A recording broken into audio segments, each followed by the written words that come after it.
everybody. Welcome to What to Watch. I'm Clint Gage. With me, Jim Vejvoda, David Griffin. How you guys doing? I'm doing well. Thank you for getting my name right. Absolutely. Have I been getting it wrong this whole time? No. Now finally got it right? We're kicking off 2020 the way it should be. That's 2020 right. is the year I pronounce everybody's name right. That's my resolution. But we are here talking about, now that we're into 2020, some of the big franchises that kind of wrapped up a little bit in 2019. We're talking about the MCU with Avengers Endgame, talking about Game of Thrones, we're talking about Star Wars. Obviously, we're getting more of all of those things. So they're not like done and gone forever, but they each closed pretty significant chapters, right? Yes. Yeah. So with Avengers Endgame was what, the 24th movie, 23rd Well, movie? it was the end of the Infinity Saga that they've been building up with from Phase 1 on. And Game of Thrones, obviously a series that had been crazy for the decade. It was show of the decade, I mean, in terms of pop culture kind of relevance. And Star Wars, obviously, is what it is. So we put a poll up on IGN.com to see who stuck the landing the best. That was a question. Should we define for people what stuck the landing is? Yeah, what is stuck the landing? What does that say to you? You know, when I was kicked out of flight school, I think it took me a long time. I thought you were going to do a gymnastic reference there. I always got it screwed up. I always thought it was like some airplane thing or something, and that it meant you crashed. Apparently, stick the landing means you land it well, like a gymnast doing the thing, and you get the full points from the judge and all that. So a gymnastics reference. So which of these franchises wrapped up most effectively? Again, is what we're asking. MCU won in a landslide out of almost 30,000 votes. 87%. Yeah. Wow. Said the MCU with Avengers Endgame did their wrap up, and I guess Spider-Man: Far From Home too was sort of part of all that as well. Right. Star Wars comes in second place with 7.8%. Distant second place, and Game of Thrones bringing up the rear with 4.9%, which is a difference between the two of them of 700-800 votes, something like that. Wow. So I think, do we agree MCU stuck the landing the best? Yes. Yes, definitely MCU. I'm on our audience's side with this one. I think Avengers Endgame was such a cool way to wrap up all of those movies. So I think the bigger conversation here is Star Wars versus Game of Thrones, which I was a little surprised at. Yeah, I actually disagree. I think both conclusions to these sagas left a lot to be desired. Both obviously incredibly divisive. The reason why I give Game of Thrones the edge is that at least they had a plan. They screwed up because the showrunners clearly just wanted it done. They could have gone another season. They knew exactly what they wanted their story to be. They just didn't do it well enough in the last season, and that irritated and alienated a good chunk of their fans pretty much forever. Clearly. But I would say the biggest problem I have with the conclusion of the Skywalker saga is it's clear they never had a plan for what they were going to do with this trilogy.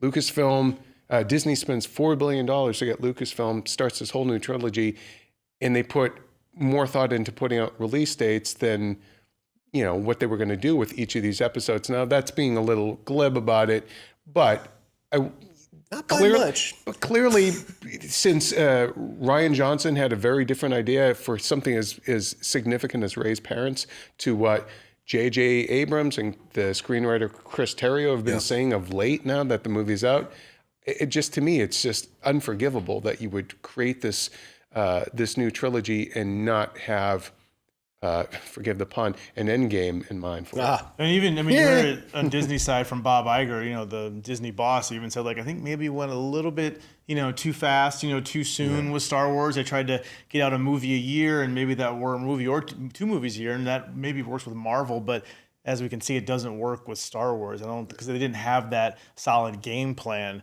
But with Game of Thrones, it's interesting. Game of Thrones didn't have as much behind-the-scenes drama, even though fans weren't happy with the execution of it. Like Jim said, they had a plan. They talked to George. George told them the ending, especially when it looked like they were going to pass them with the books. And they got to the end before he did, which is too bad. But they told their story. Yeah, even if they and didn't they rush made their own bit. variations on things that he didn't get to in the books, or he'll include different things. And then we're behind-the-scenes firings and a bunch of rewrites of scripts. Benioff and Weiss got to tell their story.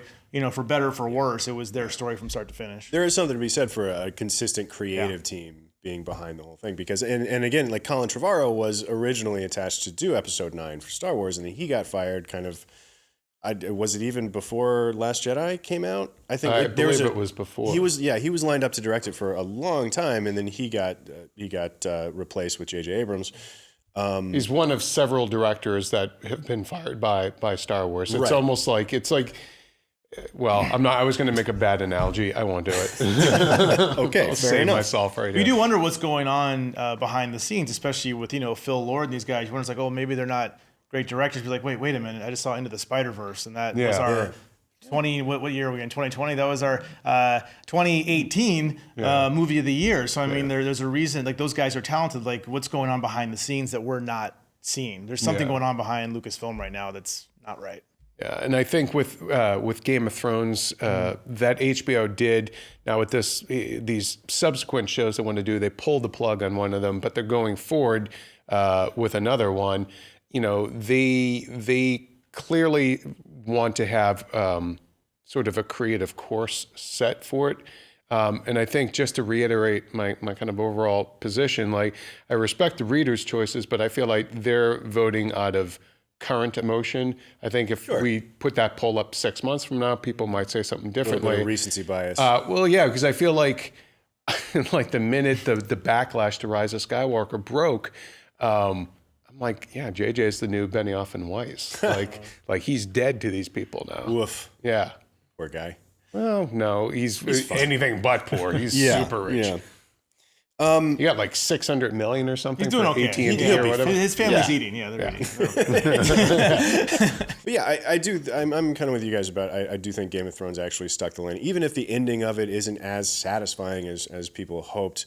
The idea that Star Wars had 42 years worth of storytelling to wrap up, on top of its own the sequel trilogy to kind of wrap up, and to have it really kind of do neither, and frankly introduce a lot of very brand new concepts in Episode 9 to kind of wrap everything up when they have all of this story to wrap up, to meet new people and to get new ideas all of a sudden. They kind of wrap.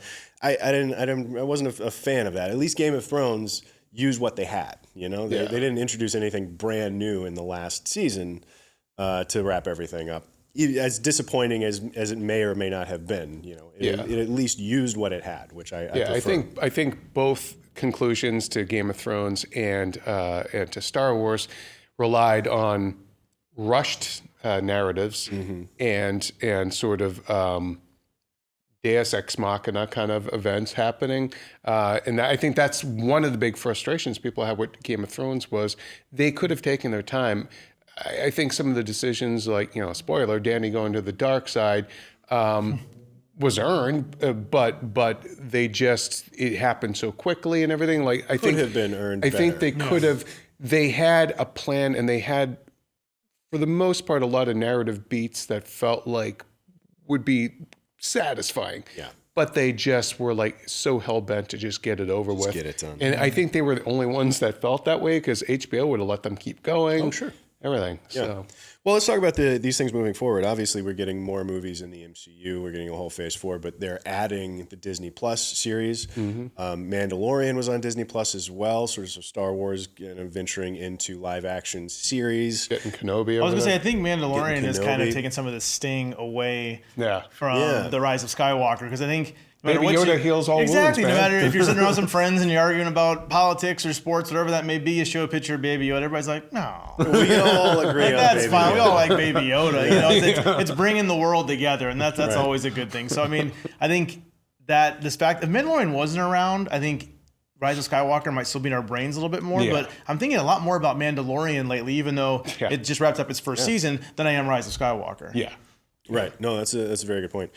Because there's something else that is distinctly Star Wars to be like, yeah, Star Wars is fine. Yeah. We haven't had any more Game of Thrones to be like, hey, Game of Thrones will be okay. Yeah.